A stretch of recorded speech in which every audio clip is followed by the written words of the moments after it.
Project 4, Task 1. Modify Excel options so function results are not automatically calculated until a workbook is saved. Modify Excel options so functions results are not automatically calculated until a workbook is saved. Okay, to do this, just click on the File tab, then select Options, and select Formulas here, then under the calculation options, you change the automatic to manual. Okay, so that is done. Let's dock this to the top so that you can see the OK button. So I do that again, do it again, File, then Options, and right here select the Formula tab. Okay, select the formulas and select manual. Now you click OK. That is done. Shift it back. So task 1 mark completed. Now task 2. In cell C3 on the sales department worksheet, create an email address by appending the first name and last name to fusiontomo.com. Example, sam.art@fusiontomo.com. Use flash fill to create the email addresses for the remainder of the column. In cell C3 on the sales department worksheet, create an email address by appending the first name and last name to fusiontomo.com. Example, sam.art@fusiontomo.com. Use flash fill to create the email addresses for the remainder of the column. Okay, to do this, just select a sales department worksheet.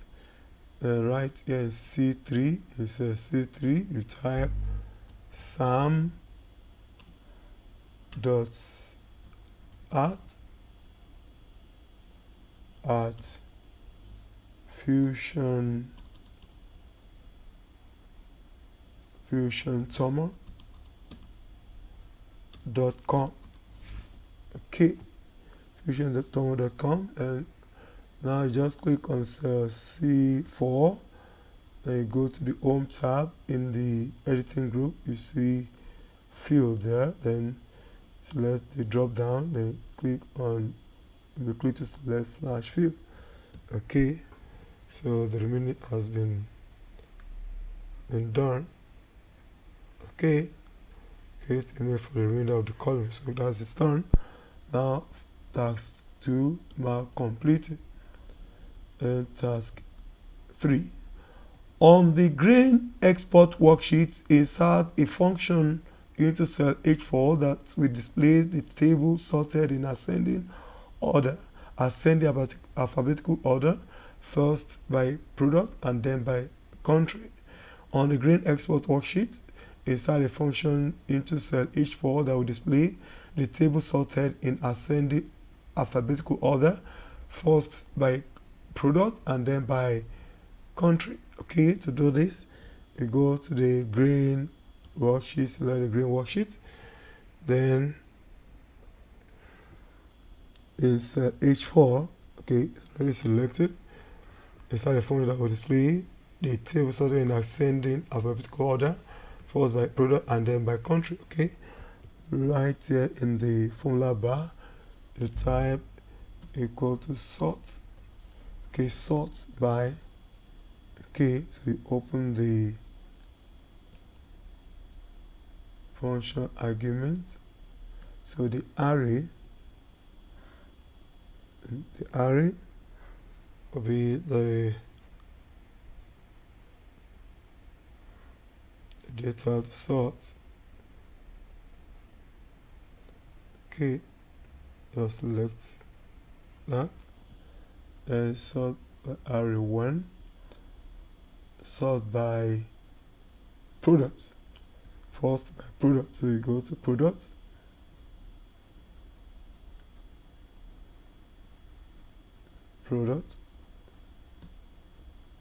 okay, right, I just left D3,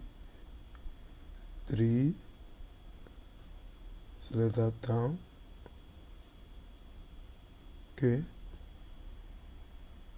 and sort order, I'll be ascending, one for ascending. Here you just type 1, then by array 2, sort by products, and then by country. So you come to country, B3, select down,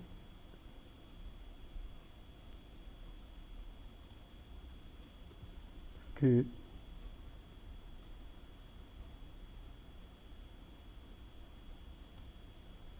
so sort order, I'll be 1 as well, in ascending order, 1 for ascending, so I'll click OK. Okay, that is done. It's sorted in ascending order. See, okay, that is done.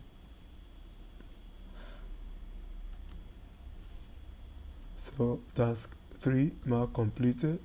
Now task 4. In cell B8 on the payment calculator worksheet, insert a function that uses the information provided in the B column to forecast how many payments will be required to pay off the loan. In cell B8 on the payment calculator worksheet, insert a function that uses the information provided in the B column to forecast how many payments will be required to pay off the loan.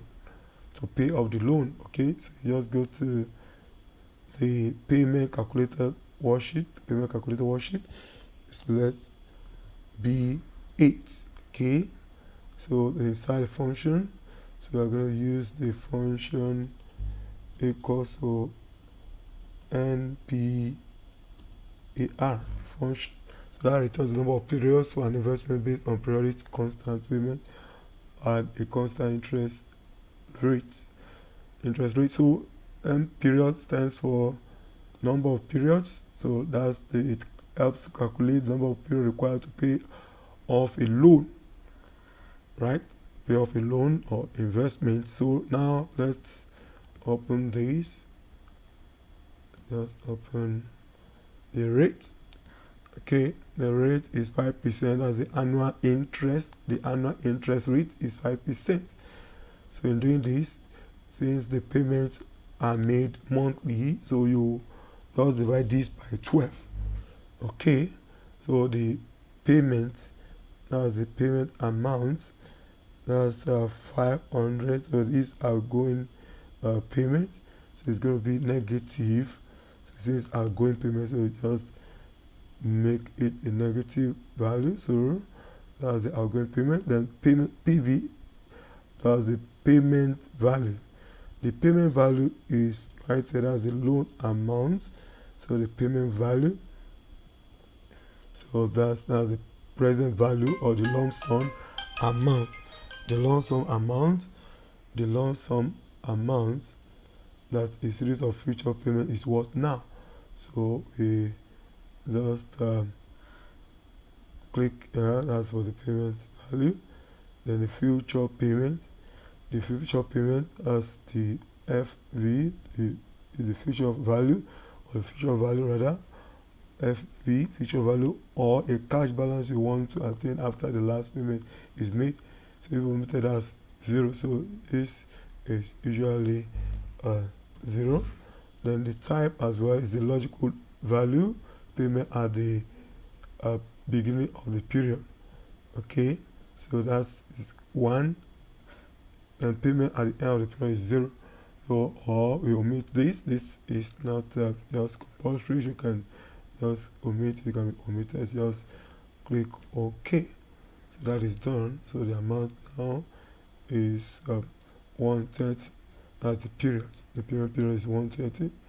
so to pay off the loan. So draw that the months to pay off the loan.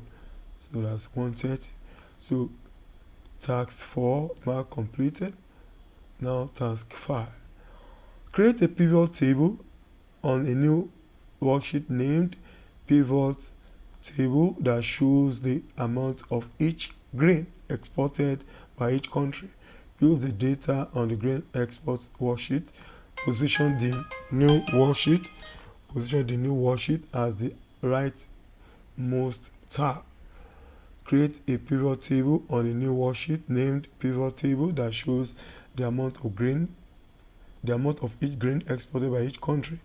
Use the data on the grain export worksheet. Position the new worksheet as the rightmost tab. Okay, to do this, we go to the grain export worksheet. Okay, so grain export worksheet. Now create a pivot table on a new worksheet named pivot table that shows the amount of grain exported by each country. Okay, so we just select the grain export worksheet. So now from there, use the data on the grain export worksheet. So let's select here and go to the insert tab. You have the pivot table. Select the pivot table. Okay, so here is select okay, that is done. So now right here, okay, the amount of each grain exported by each country. So the country now, so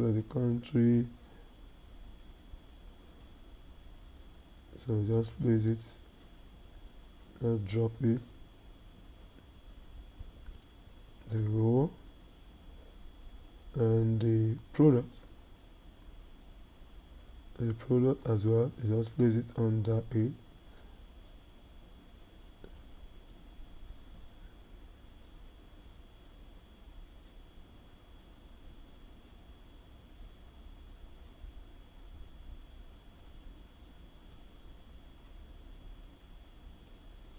Okay, product below it.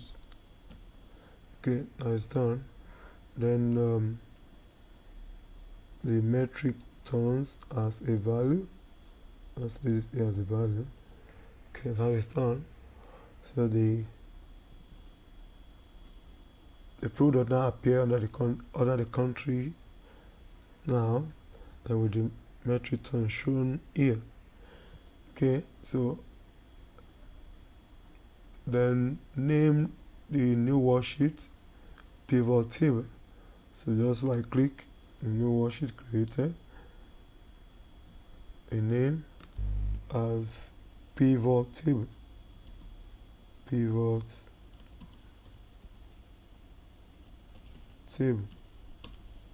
Okay, let's enter.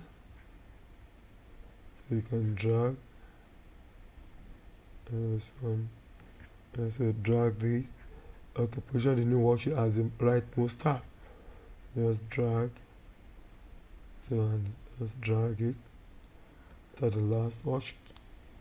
Okay, that is done.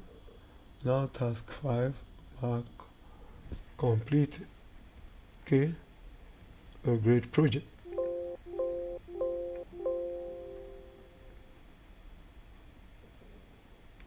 Correct.